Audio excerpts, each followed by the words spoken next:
ಚೇತನ ಯುವಕ ಸಂಘದ 45ನೇ ವರ್ಷದ ಸಂಭ್ರಮದ ಗಣೇಶೋತ್ಸವದ ಕಲಾ ಕಾಣಿಕೆ.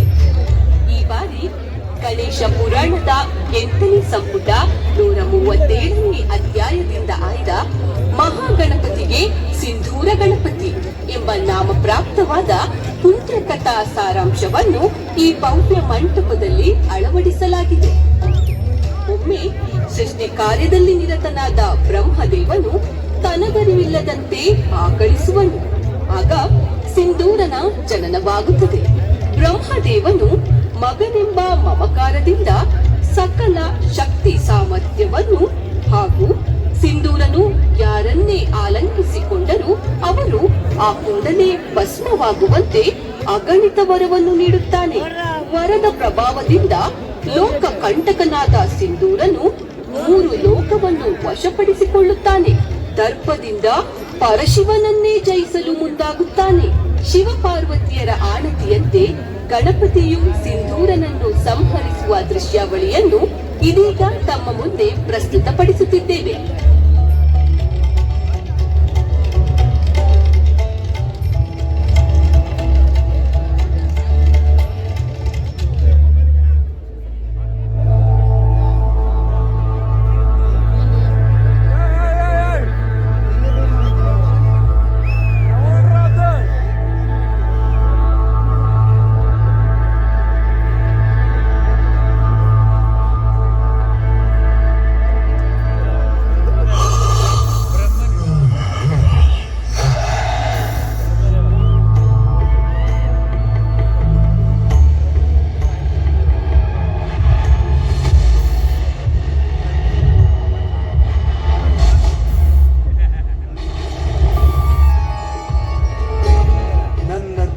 ತೇಜಸ್ಸಿನಿಂದ ಜನ್ಮ ಪಡೆದ ಪುತ್ರನೇ, ನಿನಗಿದು ಸತ್ಯಲೋಕಕ್ಕೆ ಸ್ವಾಗತ. ಸಿಂಧೂರ ವರ್ಣದ ಪರಿಮಳಯುಕ್ತ ತನುವಿನೊಂದಿಗೆ ಕಂಗೊಳಿಸುವ ನಿನಗೆ ಸಿಂಧೂರ ಎಂಬ ನಾಮ ಪ್ರಾಪ್ತ ಮಾಡುತ್ತೇನೆ. ಆಹಾ ಆಹಾ, ಸಾಕ್ಷಾತ್ ಬ್ರಹ್ಮದೇವನೇ ಜನಕ ಎನ್ನುವ ಹಿರಿಮೆ ನನ್ನದು. ನನ್ನ ಅಪರಿಮಿತ ಸುವಾಸನೆಯ ಕೆಂಪು ವರ್ಣದ ಸ್ವರೂಪವೇ ನನಗೆ ಅತುಲಿತ ಆನಂದ ತಂದಿದೆ. ಈ ಸಿಂಧೂರ ಎಂದಿಗೂ ನಿನ್ನ ಆಜ್ಞಾಧಾರಕ. ಪುತ್ರನೇ, ಇದು ದೇವತೆಗಳಲ್ಲಿರುವ ಅಗಣಿತ ಶೌರ್ಯ, ಸಾಹಸ, ಮನೋವೃತ್ತಿ, ಸಕಲ ಶಕ್ತಿ ಸಾಮರ್ಥ್ಯವನ್ನು ನಿನಗೆ ನೀಡುತ್ತಿದ್ದೇನೆ. ಆದರೆ ಅಧರ್ಮದ ಹಾದಿಯಲೆಂದು ಹೆಜ್ಜೆ ಹಾಕಲು ಅಪ್ಪನೇ ವಿಭುವೆ, ನಾನು ಅಮರನಾಗುವಂತೆ ವರ ನೀಡು. ಎಂದೆಂದಿಗೂ ನಿನಗೆ ಚಿರಋಣಿಯಾಗಿರುವೆ. ಕಂದ, ಹುಟ್ಟಿದ ಪ್ರತಿಯೊಂದು ಜೀವಿಗೂ ಮರಣವೆಂಬುದು ಇದ್ದೇ ಇರುತ್ತದೆ. ಆಗಲಿ ಸಿಂಧೂರ, ನೀನು ಕೇಳಿದ್ದಕ್ಕಾಗಿ ವರವನ್ನು ನೀಡುತ್ತಿದ್ದೇನೆ. ಇದು ಯಾರು ನಿನ್ನ ಆಲಿಂಗನಕ್ಕೆ ಒಳಗಾಗುವರೋ ಆ ಕ್ಷಣವೇ ಅವರು ಭಸ್ಮವಾಗುವರು.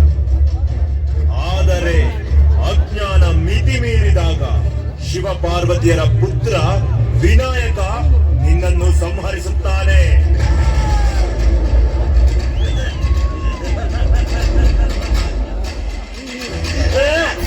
ಇಷ್ಟೆಲ್ಲ ವರ ಪಡೆದ ನನ್ನನ್ನು ಸಂಹರಿಸುವುದೇ ಅಸಾಧ್ಯ, ಅಸಾಧ್ಯ. ದೇವ, ನೀನಿದ್ದ ವರವನ್ನು ಪರೀಕ್ಷಿಸಲು ನಿನ್ನನ್ನೇ ಆಯ್ದರೆ ನಾನೇ ವಿಭುವಾಗುವೆ.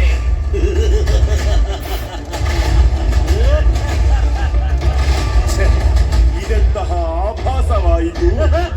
ಮಗನೆಂಬ ಮಮಕಾರದಿಂದ ವರಪ್ರದಾನ ಮಾಡಿ ಅಹಂಕಾರದಿಂದ ಲೋಕಕಂಟಕನಾದರೆ ಏನು ಗತಿ? ಬೇಡ ಬೇಡ ಸಿಂಧೂರ, ದುಡುಕಬೇಡ, ನಿಲ್ಲು. ಬಿಟ್ಟು ಶಾಪಕ್ಕೆ ಗುರಿಯಾಗಬೇಡ. ನಿನಗೆ ನೀಡಿದ ವರವನ್ನು ಪರೀಕ್ಷಿಸಲು ಆ ವೈಕುಂಠಾಧಿಪತಿಯೇ ನಿನಗೆ ಸಾಟಿಯಾಗಬಲ್ಲ. ಈಗಲೇ ಶ್ರೀಹರಿಯ ಬಳಿ ತೆರಳು, ಹೋಗು. ಹಾಗಾದರೆ ನಾನೀಗಲೇ ವೈಕುಂಠಕ್ಕೆ ತೆರಳುತ್ತೇನೆ.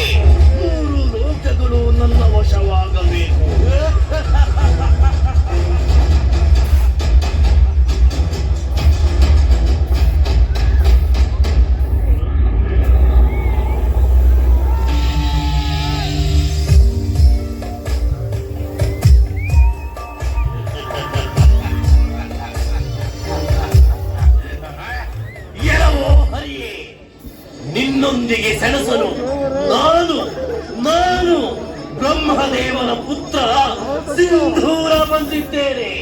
ಬಾ ಬಾ, ಎಲ್ಲಿ ಅಡಗಿರುವೆ? ಬಾ ಹೊರಗೆ.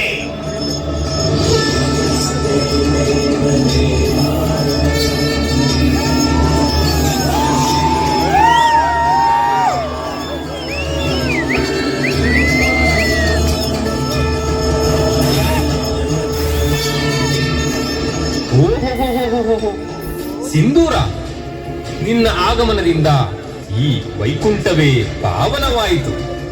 ನಿನ್ನ ದರ್ಶನ ಭಾಗ್ಯದ ನಿರೀಕ್ಷೆಯಲ್ಲಿಯೇ ಇರುವೆ. ಬಾ ಬಾ ಸಿಂಧೂರ. ನಿಲ್ಲಿಸು ನಿನ್ನ ಕಪಟತನದ ಮಾತುಗಳನ್ನು. ಕೇವಲ ಬುದ್ಧಿಗೇಡಿ ಬಲಹೀನ ರಾಕ್ಷಸರನ್ನು ಸಂಹರಿಸಿದ ಮಾತ್ರಕ್ಕೆ ನೀನೇನು ಮಹಾಪರಾಕ್ರಮಿಯೇ? ನನ್ನೊಂದಿಗೆ ತೋರಿಸು ನಿನ್ನ ಪೌರುಷವನ್ನು. ಅಯ್ಯಯ್ಯೋ, ಎಲ್ಲಾದರುಂಟೆ ಸಿಂಧೂರ, ನಿನ್ನೊಂದಿಗೆ ಕಪಟತನ ಸಾಧ್ಯವೇ? ಇದು ಅಮೃತಪಾನ ಮಾಡಿ ಅಮರತ್ವವನ್ನು ಪಡೆದುಕೋ. ಶಕ್ತಿಶಾಲಿ ಅಸ್ತ್ರಗಳನ್ನು ಕರವಶ ಮಾಡಿಕೊಂಡಿರುವ ಆ ದೇವೇಂದ್ರನನ್ನು ಸೋಲಿಸು. ಅವನನ್ನು ಗೆದ್ದರೆ ನೀನೇ ಸ್ವರ್ಗಲೋಕದೊಡೆಯನಾಗುವೆ. ಯೋಚಿಸು ಸಿಂಧೂರ, ಯೋಚಿಸು. ಈ ಕೂಡಲೇ ದೇವೇಂದ್ರನಲ್ಲಿಗೆ ಹೋಗು, ತಡ ಮಾಡಬೇಡ ಸಿಂಧೂರ. ಹಾ, ಮೆಚ್ಚಿದೆ ಮೆಚ್ಚಿದೆ ನಿನ್ನ ಸಲಹೆಯನ್ನು. ನೋಡು ನೋಡು ನೋಡು, ನಾನೀಗಲೇ ನನ್ನ ಉಗ್ರ ಸ್ವರೂಪದಿಂದ ಸ್ವರ್ಗಲೋಕವನ್ನೇ ವಶಪಡಿಸಿಕೊಳ್ಳುತ್ತೇನೆ.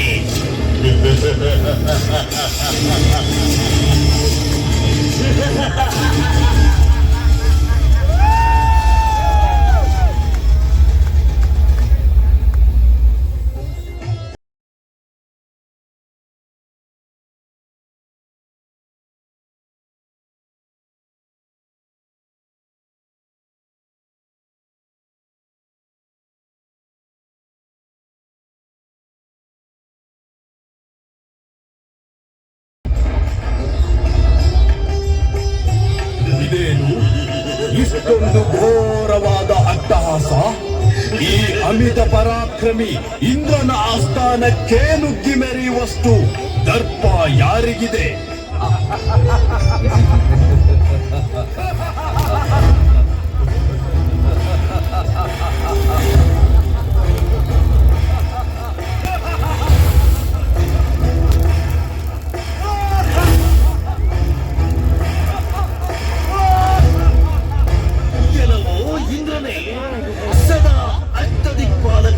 ಅವಲಂಬಿಸಿಕೊಂಡು ತ್ರಿಮೂರ್ತಿಗಳ ರಕ್ಷಣೆಯಲ್ಲಿರುವ ನೀವು ಸ್ವರ್ಗಲೋಕದೊಡೆಯನೇ. ಕೆಲವೋ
ಕೈಲಾಸ ಪ್ರವೇಶ ಅಸಾಧ್ಯ.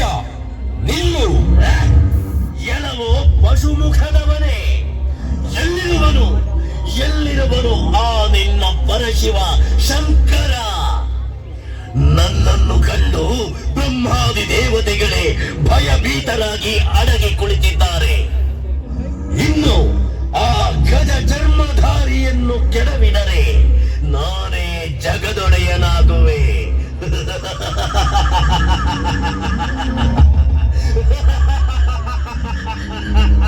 ಎಲ್ಲ ದುಷ್ಟನೇ, ನನ್ನ ಪ್ರಭುವನ್ನು ನಿಂದಿಸುವಷ್ಟು ಧೈರ್ಯವೇ ನಿನಗೆ? ಇದು ನಾನೇ ಬರುವೆ ನಿನ್ನ ರುಂಡ ಚೆಂಡಾಡಲು.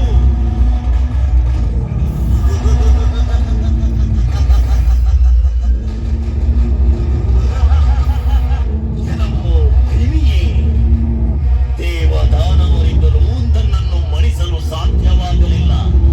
ಇನ್ನು ನನ್ನ ಕನಿಷ್ಠ ಬೆರಳನ್ನು ಕೊಂಕಿಸಲಾರೆ. ಓಡಿ ಹೋಗಿ ಪ್ರಾಣ ಉಳಿಸಿಕೋ.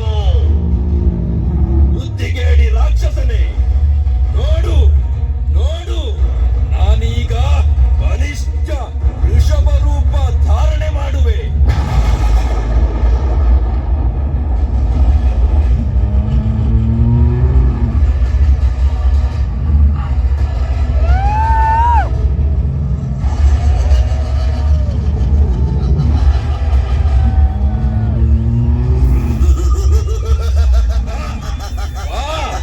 ನಿನ್ನನ್ನು ಲಿಂಗದಿಂದ ತಿವಿದು ಕಾಲ ಕೊರಸಿನಿಂದ ಹೊಸಕಿ ಹಾಕುವೆ. ಬಾ ನನ್ನೊಂದಿಗೆ ಯುದ್ಧ ಮಾಡು.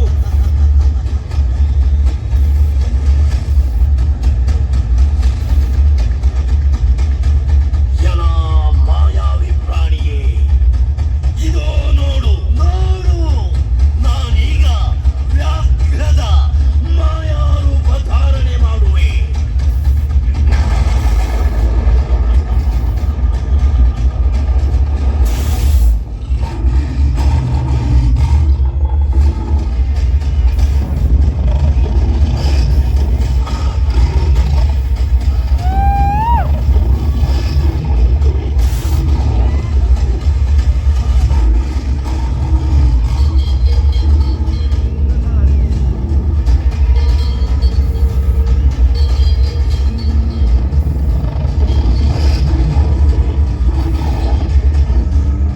ನನ್ನೊಂದಿಗೆ ನಿನ್ನ ಪೌರುಷ ನಡೆಯಲು.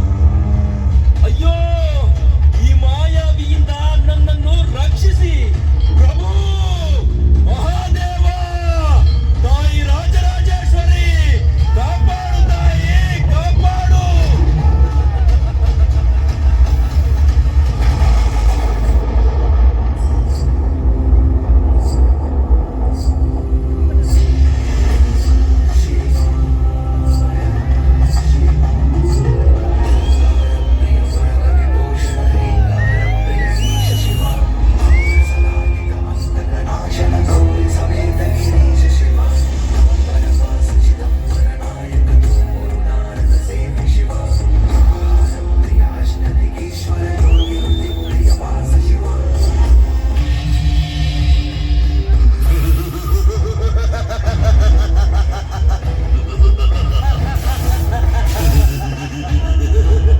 ಕೆಲವು ದುರಾಗಮ, ದೇವತೆಯ ಕುಲಕ್ಕೆ ಕಳಂಕಿತ ನೀನು. ನಿನ್ನನ್ನು ದಮನಿಸುವ ಕಾಲ ಸಮೀಪಿಸಿದೆ. ಸ್ಮಶಾನವಾಸಿ, ಬೂದಿ ಬಡುಕ, ಹೇಳಿ. ಸಾಕ್ಷಾತ್ ಬ್ರಹ್ಮದೇವನ ಪುತ್ರ ನಾನು. ನನ್ನನ್ನು ಗಮನಿಸುವವರು 3 ಲೋಕದಲ್ಲೂ ಇಲ್ಲ.